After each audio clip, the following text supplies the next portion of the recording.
Hoje vamos explorar um tema fascinante e repleto de curiosidades: como era o mundo antes do dilúvio? Já imaginou como era a vida das pessoas que viveram antes dessa grande catástrofe que transformou a história da humanidade? Qual era o clima, a geografia, a cultura, as crenças, a tecnologia, a moralidade e a espiritualidade dos habitantes da Terra antes que Deus enviasse o dilúvio para purificar o mundo do pecado? Neste vídeo, mergulharemos em fatos e mistérios sobre o mundo antediluviano, guiando-nos pela Bíblia e por outras fontes históricas e científicas. Fique conosco até o fim, porque você pode se surpreender com as descobertas. Mas, antes de começar, lembre-se de dar um like, se inscrever no canal, ativar o sininho para não perder nenhum conteúdo e compartilhar este vídeo com seus amigos, para que eles também conheçam mais sobre esse tema intrigante. Vamos lá! Primeiramente, precisamos entender que o mundo antes do dilúvio era muito diferente do nosso em vários aspectos. Um dos pontos mais curiosos é a longevidade das pessoas daquela época. Você sabia que, segundo a Bíblia, os patriarcas que viveram antes do dilúvio atingiam idades que hoje pareceriam impossíveis? Adão, o primeiro homem, viveu 930 anos, seu filho Sete chegou a 912 anos, Matusalém, avô de Noé, viveu 969 anos, tornando-se o homem mais longevo registrado, e Noé, o protagonista do dilúvio, viveu 950 anos. Mas por que essas pessoas viviam tanto? Há várias teorias para explicar isso, sendo que uma das mais aceitas é a de que o ambiente da Terra naquela época era muito mais propício para a vida humana. Acredita-se que uma camada de vapor de água rodeava o planeta, funcionando como uma proteção contra a radiação solar e criando um clima mais ameno e úmido. Essa camada teria se rompido durante o dilúvio, desencadeando chuvas torrenciais que inundaram a Terra. Após o dilúvio, o clima mudou drasticamente, tornando-se mais frio e seco, e a radiação solar passou a ter um impacto maior na saúde das pessoas, o que acabou reduzindo a expectativa de vida. Outro ponto que distingue o mundo antes do dilúvio era a intensa interação entre o divino e o humano. Antes do dilúvio, Deus mantinha uma comunicação direta com algumas pessoas, como Adão, Eva, Caim, Abel, Enoque e Noé. Ele oferecia instruções, advertências, promessas e bênçãos, além de aplicar julgamentos e correções quando essas pessoas cometiam erros. A Bíblia também menciona que, nesse período, ocorreu uma união entre os filhos de Deus e as filhas dos homens, dando origem a uma raça de gigantes, conhecidos como Nefilins. Mas quem exatamente eram esses filhos de Deus e essas filhas dos homens? E quem eram os Nefilins? Essas questões têm gerado muita discussão e interpretações variadas entre estudiosos bíblicos. Uma das interpretações mais comuns sugere que os filhos de Deus seriam anjos caídos, que se rebelaram contra Deus e vieram à Terra para se relacionar com mulheres humanas. A união entre esses seres espirituais e as mulheres teria produzido os Nefilins, seres híbridos com traços tanto humanos quanto angelicais, conhecidos por sua enorme força, altura e comportamento violento. Esses seres teriam causado muita destruição e maldade, levando Deus a julgar a humanidade com severidade. Mas o que motivou esses anjos a se rebelarem? Para entender, é necessário voltar ainda mais no tempo, antes mesmo da criação da Terra. A Bíblia relata que, antes da criação do mundo, Deus já existia em sua majestade ao lado de seu Filho, Jesus, e havia criado os anjos, seres espirituais que o adoravam e serviam. Entre esses anjos, havia um que se destacava por sua beleza, inteligência e poder, Lúcifer, que significa estrela da manhã. Ele era um querubim, um anjo especial que tinha a responsabilidade de cobrir o trono de Deus com suas asas. Como líder dos anjos, Lúcifer tinha acesso à presença divina. Contudo, ele não estava satisfeito com sua posição, dominado pelo orgulho, inveja e ambição. Lúcifer desejava ser igual a Deus e convenceu um terço dos anjos a se rebelarem ao seu lado. Ele queria tomar o lugar de Deus e ser adorado por todas as criaturas. Mas Deus, em sua soberania, não permitiu que isso acontecesse. Lúcifer e seus seguidores foram expulsos do céu e lançados à terra. A partir de então, Lúcifer passou a ser chamado de Satanás, que significa adversário, e os anjos que se uniram a ele passaram a ser conhecidos como demônios, espíritos malignos que operam sob sua influência. Atuam sob a influência de Satanás. Esse evento marcou o início de uma batalha espiritual, uma guerra entre dois reinos, o reino de Deus e o reino de Satanás. Quando Deus criou a terra e colocou nela o homem e a mulher à sua imagem e semelhança, Satanás enxergou uma oportunidade de se vingar de Deus e tentar destruir sua criação. Ele passou a ver a terra como seu próprio domínio e encarou Adão e Eva como intrusos. Para tentar enganá-los, Satanás usou a serpente, uma das criaturas mais astutas que Deus havia feito. Ele fez a mulher duvidar da palavra de Deus, prometendo que, ao comer do fruto proibido, ela seria como Deus, conhecendo o bem e o mal. Seduzida por essa mentira, Eva comeu o fruto e ofereceu a Adão, que também o provou. Ao desobedecerem a Deus, ambos perderam sua comunhão com ele e sua pureza original. Além disso, abriram mão da autoridade que tinham sobre a terra, entregando-a a Satanás, que então se tornou o príncipe deste mundo. Com isso, o pecado entrou na humanidade, trazendo consigo a morte, a dor, o sofrimento, as doenças, a violência, a injustiça, a opressão e a rebeldia contra Deus. A história da humanidade passou a ser uma narrativa de queda e redenção, de conflitos e esperanças, de julgamento e misericórdia. Um dos primeiros episódios dessa história foi o de Caim e Abel, filhos de Adão e Eva. Embora irmãos, os dois tinham posturas bem diferentes diante de Deus. Abel era pastor e oferecia a Deus os melhores animais de seu rebanho, com sinceridade de coração, enquanto Caim, agricultor, oferecia os frutos da terra, mas sem a mesma devoção. Deus aceitou a oferta de Abel, mas não a de Caim, o que despertou ira e ciúme em Caim. Aqueles que tocavam instrumentos como harpa e flauta ganharam destaque, e Tubal-Caim, um dos descendentes de Caim, tornou-se conhecido como mestre no trabalho com cobre e ferro. Naamã, única mulher mencionada na linhagem de Caim, representa essa diversidade de talentos e habilidades que surgiram com os descendentes de Caim, ilustrando os primeiros passos da civilização e o desenvolvimento das profissões. Porém, esse crescimento foi acompanhado por um afastamento de Deus, à medida que muitos se entregaram à idolatria, violência e imoralidade. A Bíblia também menciona Lameque, filho de Tubal-Caim, como o primeiro a ter duas esposas, Hades e Lá, sendo ele um homem que praticou violência ao ponto de matar um homem por lhe causar dano e um jovem por um ato de agressão. Ele orgulhosamente disse às suas esposas: "Escutem, mulheres de Lameque, pois matei um homem por me ferir e um jovem por me pisar." Se Caim seria vingado 7 vezes, Lameque o será 77 vezes, Gênesis 4, 23 e 24. Enquanto isso, Adão e Eva tiveram outro filho, Sete, nomeado como substituto de Abel, que Caim havia matado.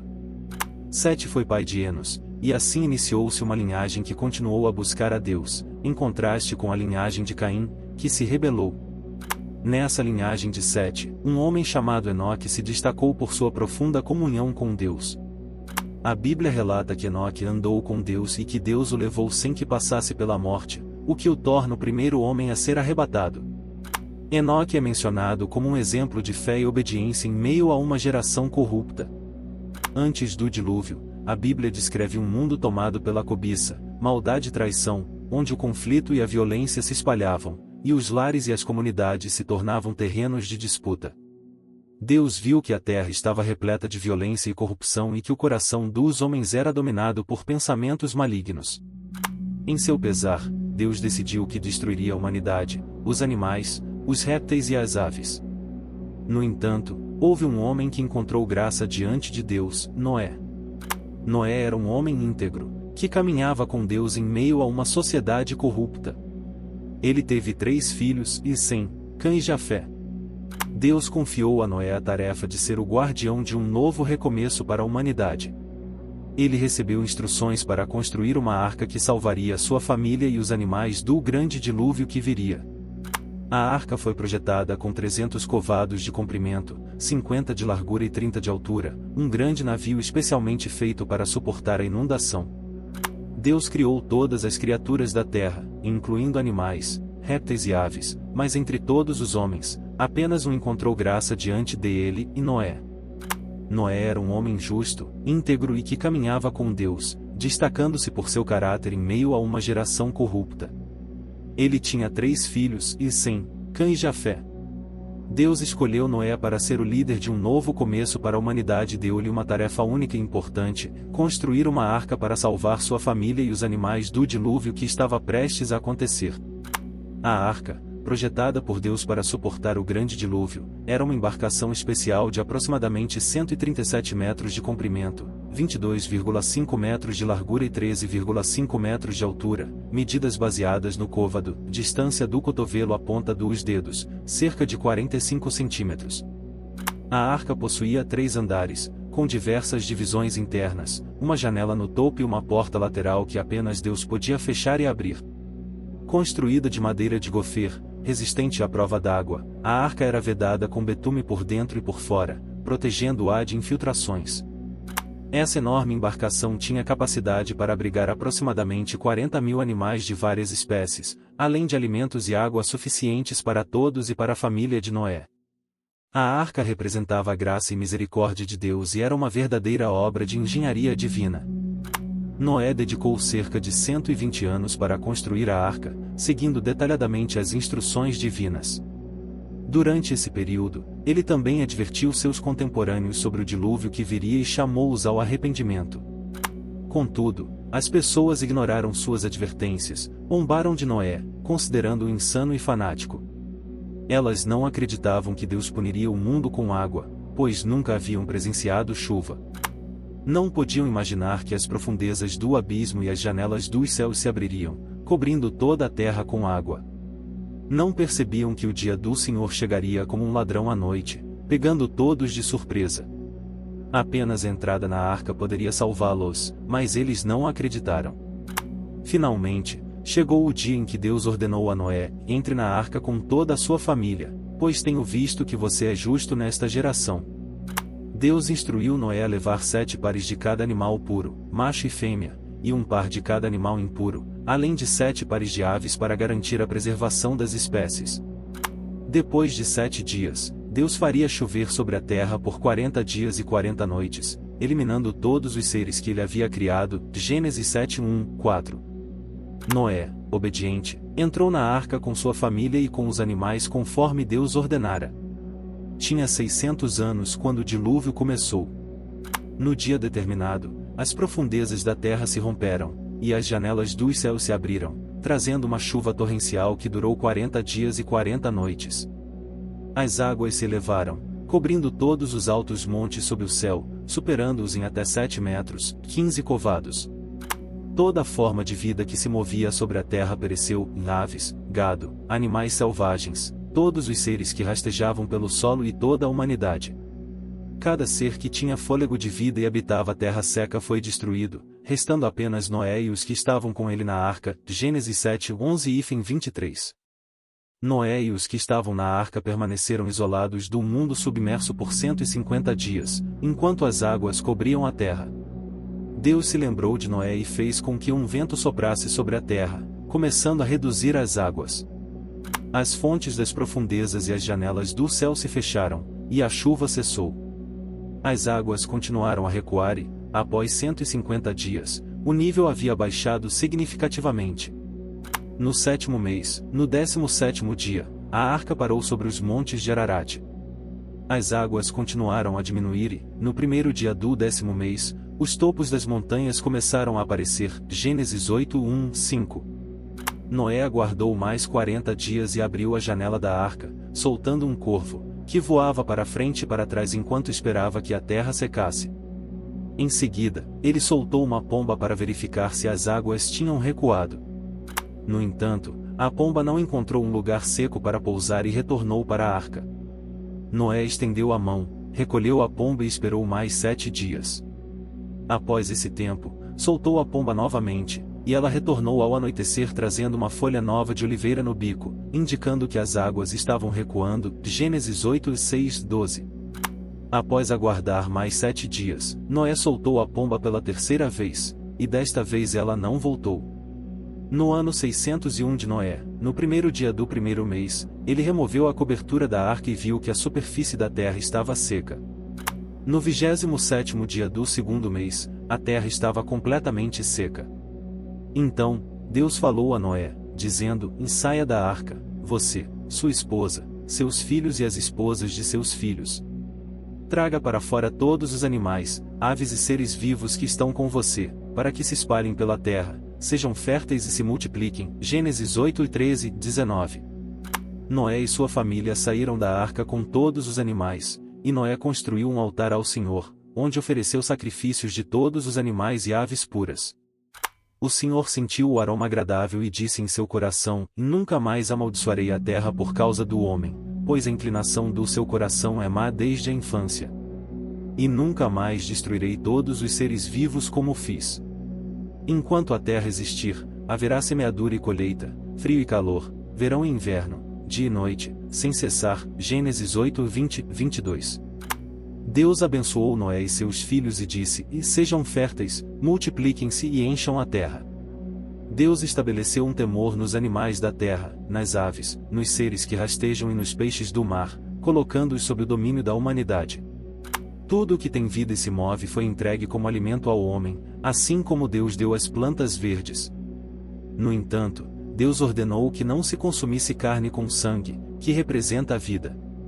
Ele também disse que exigiria responsabilidade pela vida humana, seja de um animal ou de uma pessoa, e que aquele que derramasse o sangue de outro teria seu próprio sangue derramado, pois o ser humano foi criado à imagem de Deus.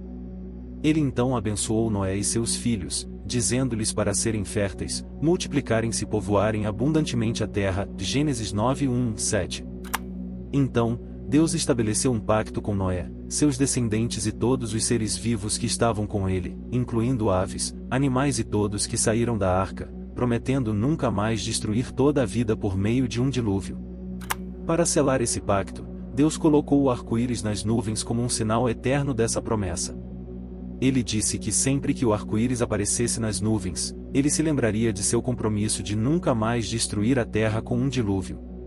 O arco-íris, portanto, seria um lembrete perpétuo desse pacto entre Deus e toda a criatura viva. Gênesis 9, 8, 17.